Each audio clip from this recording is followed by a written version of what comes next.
Teurastamo and Suvilahti, industrial roots, urban culture and creative pulse. Born in 1933 as Helsinki's main abattoir and wholesale market, Teurastamo, literally slaughterhouse, closed its doors in 1992. After a cultural rebirth in 2012, it's now a gritty foodie hub in Hermanni, blending history with the here and now, architecture and atmosphere. Red brick light. Industrial spaces shelter, 12+ independent food and drink spots. Roastery, butcher, cocktail bar, pasta studio, plus a communal grill, hammock lawn, sauna, bike workshop, and bakery.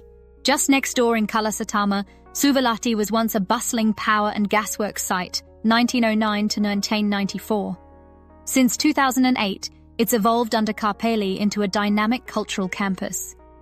Home to photography studios, circus school, creative agencies, breweries, performance spaces, galleries, and a large graffiti skate park.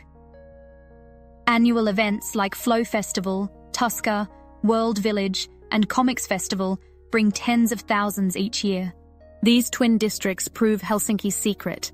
Repurpose the past, feed the future, eat, drink, explore, and see how industrial bones become cultural backbone.